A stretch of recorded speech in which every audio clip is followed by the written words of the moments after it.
បុរសចំណាស់បានលើកធ្នូមួយដុំឡើងហើយវីយ៉ាងខ្លាំងទៅលើរូបសំណាកព្រះផែនដីក្នុងតំបន់រូបសំណាកនោះបានប្រេះបែកភ្លាមហើយគាត់បានអង្គុយចុះរុះរើស្នាមប្រេះទាញប្រាក់ធូបចេញដាក់វីចូលក្នុងហោប៉ៅរបស់គាត់ហើយប្រញាប់ចេញទៅបុរសចំណាស់នោះឈ្មោះឆែនឡោយិនគាត់គ្មានកូនទេ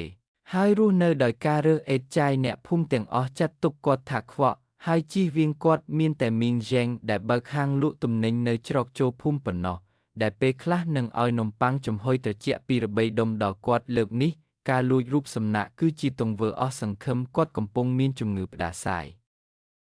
នឹងកកមិនឈប់ឈរគ្មានលុយទិញថ្នាំហើយចិត្តដួលរលំនោះហើយជាមូលហេតុដែលគាត់ប្រថុយប្រថានហើយលួចប្រាក់ធូបពីវត្តព្រះផែនដីឆែនឡោយិនបានយកលុយនោះហើយទៅអសស្ថានក្នុងទីក្រុងភ្លាមបន្ទាប់ពីទទួលបានថ្នាំគាត់បានរក្សាទុកកាក់មួយចំនួនដែលគាត់នៅសល់ដោយមានអារម្មណ៍ភ័យស្លន់ស្លោនិងសោកស្ដាយគាត់បានរត់ត្រឡប់ទៅផ្ទះវិញប៉ុន្តែពេលគាត់ទៅដល់ច្រកចូលភូមិគាត់ត្រូវបានមេភូមិនិងអ្នកភូមិជាច្រើនអ្នកបញ្ឈប់មេភូមិបានចង្អុលទៅគាត់ដោយកំហឹងដោយនិយាយថាលុយធូបពីវត្តអារាមក្នុងតំបន់ត្រូវបានគេលួចហើយអ្នកភូមិទាំងអស់សង្ស័យថាគាត់ជាអ្នក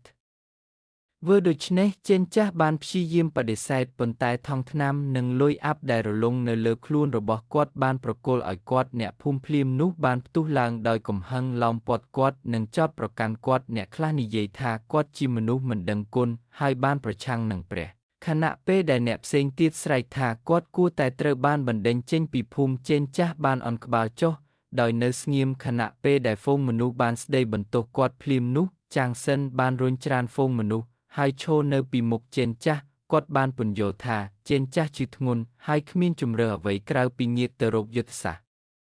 ររនេះថែមទាំងផ្ដល់ប្រាក់ផ្ទាល់ខ្លួនរបស់គាត់ដើម្បីគ្រប់ដណ្ដប់លុយធូបដែលបាត់ទៀតផងដោយគិតគូរពីចាងសិនមេភូមិមិនបានបន្តរឿងនេះបន្ថែមទៀតទេប៉ុន្តែបានធ្វើការព្រមានយ៉ាងម៉ឺងម៉ាត់ថាប្រសិនបើព្រះដាក់ទណ្ឌកម្មគាត់ចេនចាស់នឹងត្រូវទទួលផលវិបាកតែម្នាក់ឯងចេនចាស់បានសម្លឹងមើលចាងសិនភ្នែករបស់គាត់ឡើងក្រហមមិនអាចនិយាយបានមួយម៉ាត់បន្ទាប់ពីត្រឡប់មកផ្ទះវិញចេនចាស់បានលេបថ្នាំហើយសុខភាពរបស់គាត់បានប្រសើរឡើងបន្តិចម្ដងប៉ុន្តែអារម្មណ៍ខុសរបស់គាត់កាន់តែធ្ងន់ធ្ងរឡើងដោយមានអារម្មណ៍ថាគាត់បានធ្វើឲ្យព្រះបរាជ័យហើយក៏បានចោទប្រកាន់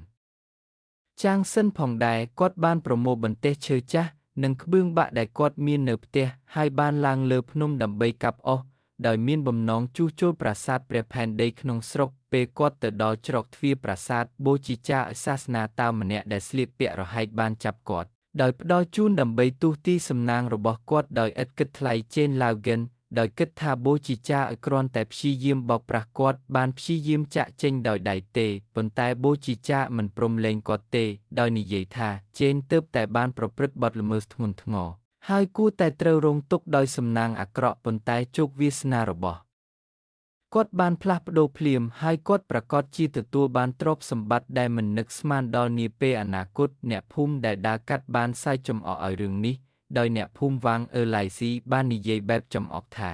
បុរសចំណាស់រើសអេតចាយដែលលួចលុយធូបស្ទើរតែមិនអាចទទួលបានពរជ័យគ្រប់គ្រាន់ដើម្បីគេចផុតពីការដាក់ទណ្ឌកម្មពីព្រះឡើយលោកឆែនឡោយិនក៏គិតថាបូជីចាកំពុងនិយាយមិនសមហេតុផលដែរក៏រួចផុតពីការក្តាប់របស់បូជីចាហើយបានចូលទៅក្នុងវត្តអារាមដើម្បីសម្អាតកំទេចកំទីនិងជួសជុលរូបសំណាកបូជីចាបានឈរនៅមាត់ទ្វារសម្លឹងមើលរូបរាងរបស់គាត់ដែលកំពុងដកថយមកក្បាលហើយចាក់ចេញទៅជាមួយនឹងពាក្យថាបើក្នុងរយៈពេល3ថ្ងៃឆ្កែនឹងបិទផ្លូវរបស់អ្នកវត្តដែលទ្រុឌទ្រោមនឹងផ្ដល់ទ្រព្យសម្បត្តិមុនពេលងាកចេញហើយចាក់ចេញលោកឆែនឡោយិនមិនបានយកចិត្តទុកដាក់ចំពោះពាក្យរបស់បូជីចាសាសនាតាវទេដោយផ្ដោតតែលើការជួសជុលវត្តគាត់បានធ្វើការស្ទើរតែពេញមួយថ្ងៃទីបំផុតបានជួសជុលស្នាមប្រេះនៅក្នុងរូបសំណាកនិងសម្អាតវត្តយ៉ាងម៉ត់ចត់គាត់បានលុតជង្គង់នៅចំពោះមុខរូបសំណាកហើយអន់ក្បាល3ដងដោយសោកស្ដាយចំពោះកំហុសរបស់គាត់នៅថ្ងៃបន្ទាប់លោកឆែនឡោយិនបានទៅទីក្រុងដើម្បីរើសសម្រាមដូចធម្មតា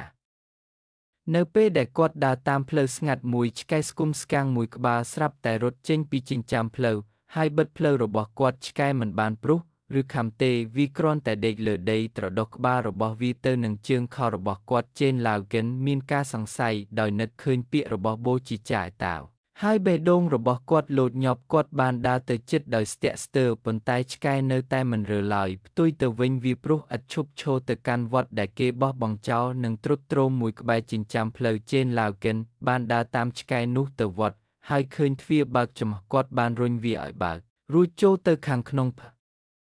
នៃខាងក្នុងពោពេញទៅដោយធូលីនិងក្បឿងបាក់បែកឆ្កែនោះរត់ទៅជ្រុងមួយហើយចាប់ផ្ដើមជីកដីនៅលើដីជេនឡាវកិនបានអង្គុយចុះហើយជីកកន្លែងដែលឆ្កែនោះកំពុងជីកគាត់បានជីកប្រអប់ឈើចាស់មួយពេលបើកវាគាត់បានរកឃើញដុំប្រាក់ជាច្រើននិងបណ្ណកម្មសិទ្ធិដីពណ៌លឿងមួយជែងឡាវកិនញ័រដោយការភ័យខ្លាចគាត់បានរើសបណ្ណកម្មសិទ្ធិហើយឃើញថាវាជារបស់ហាងមួយនៅតាមផ្លូវពាក់កណ្ដាលក្នុងទីក្រុងគាត់មិនអាចជឿថាបុរសក្រីក្រនិងខ្វះខាតដូចគាត់បានរកឃើញកំណប់ទ្រព្យបែបនេះទេគាត់បានបិទប្រអប់យ៉ាងលឿនចាប់វាហើយរត់ទៅផ្ទះ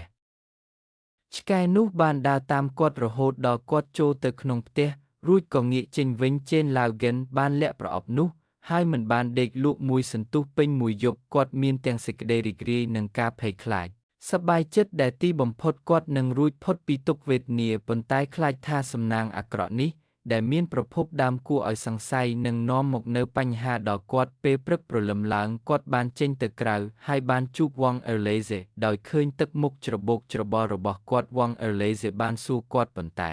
ឈិនឡោយិនបាននិយាយហើយបដិសេធមិននិយាយការពិតវ៉ងអឺឡេសេដោយជឿជាក់ថាគាត់បានលាក់អ្វីមួយដ៏មានតម្លៃបានលួចចូលទៅក្នុងផ្ទះរបស់ឈែនឡោយិនខណៈពេលដែលគាត់នៅខាងក្រៅហើយបានរកឃើញប្រអប់ឈើវ៉ងអឺឡេសេដោយកាន់ប្រអប់ឈើមួយបានប្រញាប់ប្រញោលទៅផ្ទះមេភូមិដើម្បីរាយការណ៍ពីឈែនឡោយិនពីបទលួចទ្រព្យសម្បត្តិរបស់អ្នកដទៃមេភូមិបាននាំអ្នកភូមិទៅផ្ទះរបស់ឈែនឡោយិនភ្លាមនៅពេលដែលមនុស្សគ្រប់គ្នាហៀបនឹងចាប់ខ្លួនឈែនឡោយិនបូជីចាឲ្យសាសនាតាវបានលេចឡើងម្ដងទៀតបូជីចាបានប្រកាសថាប្រអប់ឈើនោះជាវត្ថុដែលមិនទាន់មានអ្នកទាមទារដែលត្រូវបានកប់ដោយពាណិជ្ជករអ្នកមានម្នាក់កាលពីប៉ុន្មានឆ្នាំមុនដើម្បីជៀសវាងភាពវឹកវរនៃសង្គ្រាមហើយអ្នកណាដែលរកឃើញវាអាចរក្សាទុកវាបានអ្នកភូមិមិនជឿគាត់ទេដូច្នេះបូជីចាបានបង្ហាញសញ្ញាសម្គាល់ដែលត្រូវគ្នាយ៉ាងល្អឥតខ្ចោះទៅនឹងខ្សែត្បូងថ្មនៅក្នុងប្រអប់វាបានបង្ហាញថាបូជីចានេះពិតជាអវតាររបស់ព្រះផែនដីក្នុងស្រុកគាត់បានឃើញថាទោះបីជាលោកឈែនឡោយិនបានធ្វើខុសក្នុងពេលដ៏ច្របូកច្របល់ក៏ដោយក៏គាត់ដឹងពីរបៀបកែតម្រូវវាមានចិត្តល្អហើយជារឿយជួយឆ្មានិងឆ្កែវង្វេងគាត់មិនមែនជាមនុស្សអាក្រក់ពិតប្រាកដនោះទេគ្រោះមហន្តរាយពីមុនគឺដើម្បីដាក់ទណ្ឌកម្មចំពោះអំពើរំលងរបស់គាត់ប៉ុណ្ណោះតែដោយឃើញការប្រែចិត្តពិតប្រាកដរបស់គាត់និងគំនិតផ្ទូចផ្ដើមរបស់គាត់ក្នុងការជួសជុលប្រាសាទគាត់បានផ្លាស់ប្ដូរគំនិតហើយប្រទានពរដល់គាត់ម្យ៉ាងវិញទៀតលោកវ៉ងអឺឡេសេគឺជាមនុស្សខ្ជិលច្រអូសលួចនិងប្លន់លើកនេះគាត់បានព្យាយាមរឹបអូសទ្រព្យសម្បត្តិរបស់អ្នកដទៃហើយព្រះបានចងចាំពីទង្វើអាក្រក់របស់គាត់រួចហើយដរាបណាគាត់និយាយចប់លោកវ៉ងអឺឡេសេស្រាប់តែប្រកាច់ហើយដួលទៅលើដីទង្វើអាក្រក់ធម្មតាទាំងអស់របស់គាត់ការធ្វើបាបអ្នកជិតខាងនិងប្រព្រឹត្តអំពើលួចតូចតាចត្រូវបានប្រកាសចេញមកពេលឃើញបែបនេះប្រធានភូមិបានបញ្ជា